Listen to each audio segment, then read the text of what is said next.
Tuesday afternoon, penalty report drops. Dale Jr. reads it, grabs his phone, and basically tells NASCAR they blew it. Sunday at Texas Motor Speedway gave us two messes nobody could stop talking about. Ryan Preece hit Ty Gibbs. Kyle Busch hit John Hunter Nemechek. Both wrecks looked deliberate. 2 days later, NASCAR only punished one guy.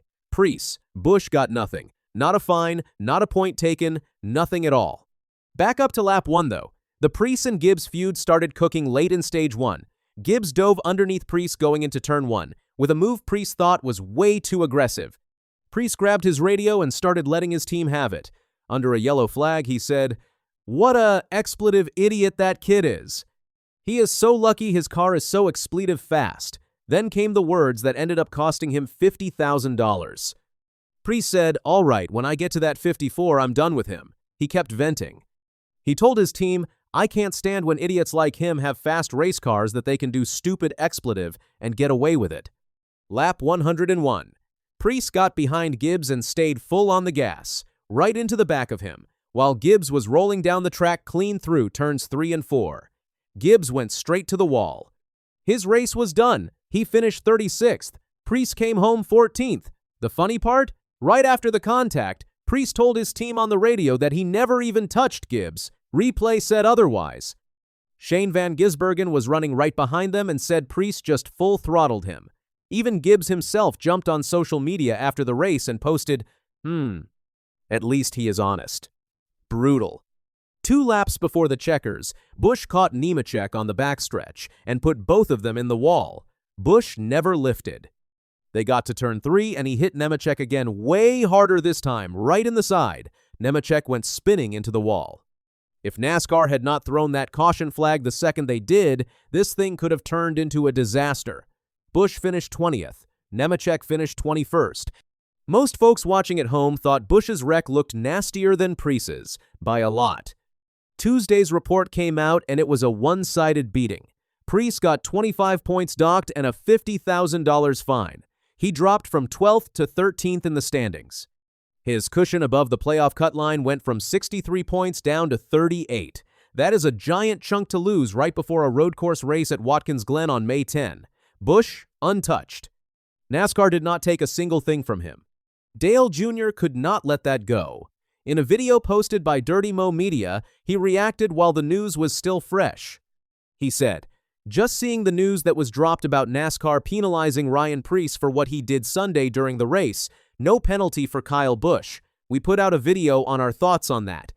I didn't think either one would get penalized." Then he gave it to them straight. He said, "I honestly don't agree with this one." He kept rolling.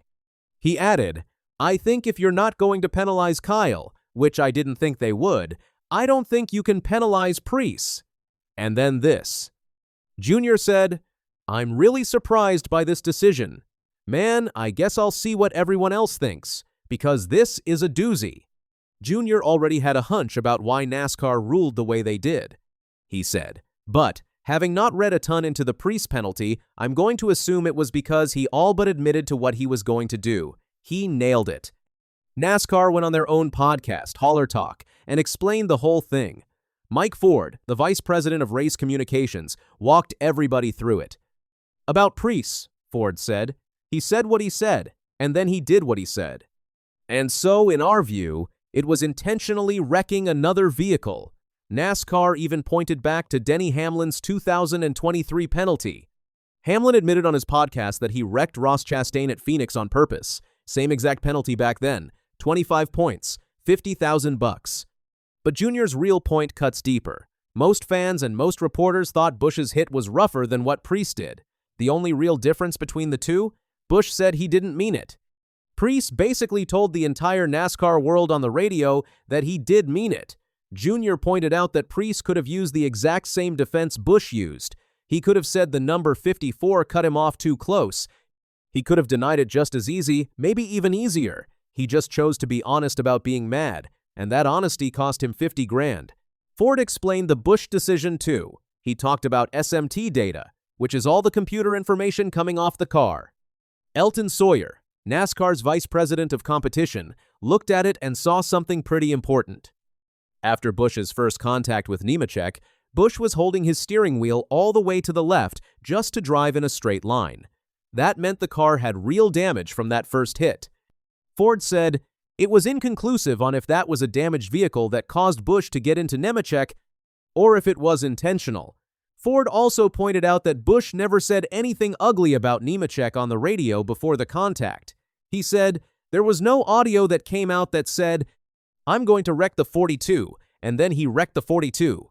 NASCAR didn't have anything solid that proved Busch did it on purpose. Busch isn't completely off the hook, though. NASCAR's Brad Moran is going to sit down this week with Busch and Richard Childress Racing leadership for a real conversation about his driving lately. Busch also got tangled up with Riley Herbst at Bristol last month. 2 ugly incidents in 4 races. And the man is having a miserable year on top of all of it, sitting 26th in the standings. Hasn't won a Cup Series race since June of 2023 at Gateway. The winless streak is closing in on 3 full years. RCR already swapped his crew chief this season after just 10 races. Preece, to his credit, hasn't tried to clean up what he did. He told Front Stretch, "I try to race everybody with an amount of respect that I'd like in return.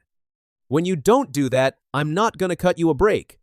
And that's what happened. Over on Sirius XM NASCAR radio, he admitted he had a short fuse with Gibbs and that he could have lifted off the gas. He just didn't want to. Preece said, "Could I cut him a break? Probably could have." He talked about the unwritten code drivers all know about. He said, basically, the decisions you make on the racetrack, people are going to make their decisions back. That's the way racing is. RFK Racing hasn't said yet whether they're going to appeal. They have the option. The thing to really watch now is Busch and Nemechek. The caution flag came out too fast Sunday for Nemechek to get any payback. Watkins Glen is next on May 10. Road courses tend to be where grudges show up.